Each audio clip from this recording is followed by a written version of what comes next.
Ayan, iba na nga po ang tinginan ni VNC kay Eds. So, nahuhulog na ba ang kanyang loob? So, yun po yung topic po natin. Unang-una, para sa akin, di naman lahat ng sinasabi ni Eds at ni VNC ay masasabi mo po talagang scripted. Lalong-lalo na po itong si Edu. Todo effort nga ba siya para mapasaya ang kanyang mga supporters, viewers?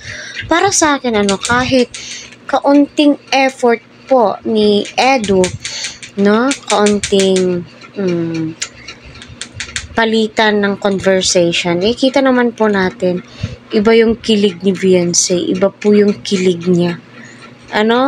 Ngiti-ngiti po siya. Hindi pa lang aminin ni VNC na may crush siya kay Eds. Totoo naman po talaga, Kasi sa unang pasok pa lamang po ni Edu, sa unang tandem po nila, iba na po yung hatak ng views at iba na po yung reaction ni VNC na alam naman po nating lahat.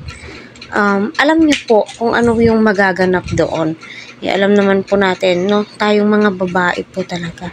Konting kibot ng isang lalaki, parang kikiligin po tayo. Normal lang po yan, So, naway patuloy po natin suportahan si Kalinga Prab Kuya Val at ang buong team Kalinga. Huwag po natin skip ang kanilang ads para sa ganoon ay marami pa pong kababayan po natin ang kanilang maling.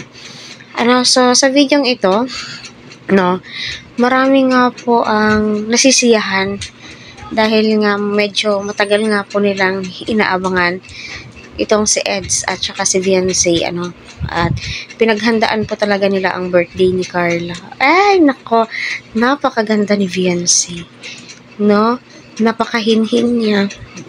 Sana ay tuloy-tuloy po itong tandem po nila, kasi iba po yung saya na ibibigay po nila sa kanilang viewers, At saka si Eds, ngiti-ngiti po dito. Alam naman po natin, yun na po talaga yung ugali ni Eds. Palangiti, nagbibigay aliw sa mga viewers. Kaya marami ang sumusuporta pa rin sa kanya at nagmamahal.